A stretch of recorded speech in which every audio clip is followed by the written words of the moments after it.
Hello दोस्तों, स्वागत है आप सभी का यथार्थ हिंदी एजुकेशन क्लासेस में।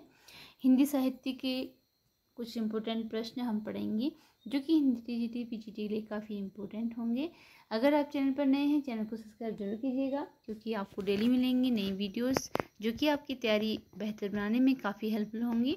तो स्टार्ट करते हैं आज की वीडियो। पहला प्रश्न है, ब्रजभाषा और अवधी किस काल की काव्य भाषाएँ हैं? बताना है कि जो ब्रजभाषा है और जो अवधी है वह किस काल की काव्य भाषाएँ हैं। ऑप्शन है प्राचीन, मध्यकाल, आधुनिक काल, वैदिक काल। राइट आंसर बताना है इनमें से क्या होगा राइट आंसर। देखते हैं इसके लिए राइट आंसर क्या है। इसका राइट आंसर है ऑप्शन बी, मध्यकाल की भाषाएं हैं। ब्रजभाषा और अवधी मध्यकाल की काव्य भाषाएं हैं। ऑप्शन बी इसके लिए राइट आंसर है, मध्यकाल। अगला क्वेश्चन है, हिंदी की बोलियों को कितने वर्गों में रखा जाता है? जो हिंदी की बोलियां हैं वह कितने वर्गों में रखी गई हैं? ऑप्शन है 3, 4, 5 या 8। राइट आंसर बताइए क्या होगा। इसके लिए राइट आंसर ऑप्शन सी है 5। जो हिंदी की बोलियां हैं इनको मुख्य रूप से 5 वर्गों में रखा गया है। ऑप्शन सी इसके लिए राइट आंसर है। हिंदी की बोलियों को 5 वर्गों में रखा गया है। अगला क्वेश्चन है, बुंदेली और कन्नौजी बोली हिंदी के किस उपभाषा वर्ग की बोलियां हैं? बुंदेली और कन्नौजी हिंदी के किस उपभाषा वर्ग की बोलियां हैं? पूर्वी हिंदी की, पश्चिमी हिंदी की, राजस्थानी की या पहाड़ी की? तो बुंदेली और कन्नौजी पूछा गया है। इसके लिए देखते हैं राइट आंसर क्या है। राइट आंसर है ऑप्शन बी, पश्चिमी हिंदी की बोलियां हैं। ऑप्शन बी राइट आंसर है। पश्चिमी हिंदी की बोलियां हैं बुंदेली और कन्नौजी। जो बुंदेली और कन्नौजी हैं वह है उपभाषा, पश्चिमी हिंदी की उपभाषा वर्ग की बोलियां हैं। अगला क्वेश्चन है, दो पंक्तियों के बीच ये एक रचना का नाम है। तो ये रचना है किसकी है? राजेश जोशी की, मंगलेश चबराल की, अरुण कमल की या उदय प्रकाश की? राइट आंसर बताना है इसके लिए। इसके लिए राइट आंसर है ऑप्शन ए, राजेश जोशी की। जो दो पंक्तियों के बीच रचना है इसके लिए लेखक हैं राजेश जोशी। ऑप्शन ए इसके लिए राइट आंसर है। अगला क्वेश्चन है, जलते हुए वन का वसंत। क्वेश्चन है, जलते हुए वन का वसंत रचना का नाम है। बताना है कि यह रचना किसकी है? धूमिल की, दुष्यंत कुमार की, श्रीकांत वर्मा की या लीलाधर जम्बूरी की? इसके लिए राइट आंसर है ऑप्शन बी, दुष्यंत कुमार। जलते हुए वन का बसंत यह रचना है दुष्यंत कुमार की। ऑप्शन बी राइट आंसर है, ऑप्शन बी। अगला क्वेश्चन है, बरगद की छाया यह रचना है उपन्यास विधा की। तो यह उपन्यास किसका है? सत्यप्रकाश सेंगर का, मोहनलाल मेहतो का, सियाराम शरण गुप्त का या कुमारी कंचन लता सब्बरवाल का? बरगद की छाया उपन्यास। इसके लिए राइट आंसर है ऑप्शन ए, सत्यप्रकाश सेंगर की रचना है। बरगद की छाया उपन्यास सत्यप्रकाश सेंगर की रचना है। अगला क्वेश्चन है, ससकीरत है कूप जल भाखा बहता नीर किसका कथन है? ससकीरत है कूप जल भाखा बहता नीर किसका कथन है? कबीर का, रैदास का, विरामदास का या फिर पलटूदास का? देखते हैं इसके लिए राइट आंसर। तो इसका राइट आंसर ऑप्शन ए है, कबीरदास का यह कथन है। यह जो पंक्ति है कबीरदास की है। अगला क्वेश्चन है, पहला गिरमिटिया उपन्यास के नायक हैं। पहला गिरमिटिया उपन्यास के नायक का नाम बताना है कि कौन इसमें नायक है, यानी कि किसके जीवन पर आधारित है, किसे नायक बनाया गया है। ऑप्शन है मॉरिशस के गिरमिटी मजदूर को, नेहरू को, महात्मा गांधी को या देवदास को? इसके लिए राइट आंसर है ऑप्शन सी, महात्मा गांधी के पर आधारित है यह उपन्यास। इसके जो नायक हैं वह हैं Mahatma Gandhi. Option C right answer है। पहला गिरमिटिया के लेखक जो हैं वह हैं महात्मा गांधी। अगला क्वेश्चन है, निराला ने हिंदी का जातीय छंद कहा है। निराला ने इनमें से किसको हिंदी का जातीय छंद कहा है? दोहा, सवैया, कवित्त या बरवे? दोहा, सवैया, कवित्त या बरवे? राइट आंसर बताना है और इसके लिए राइट आंसर ऑप्शन सी है कवित्त।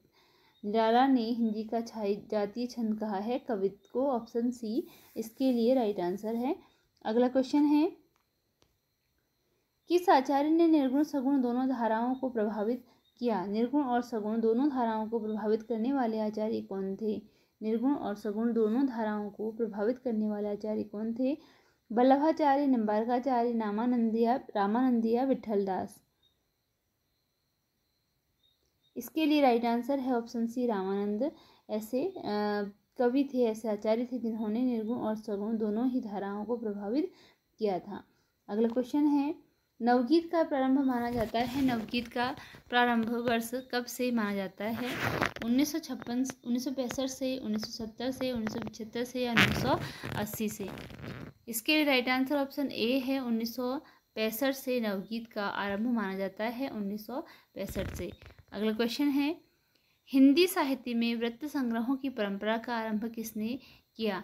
हिंदी साहित्य में वृत्त संग्रहों की परंपरा यानी वृत्त संग्रह लिखने की परंपरा किसने स्टार्ट की है?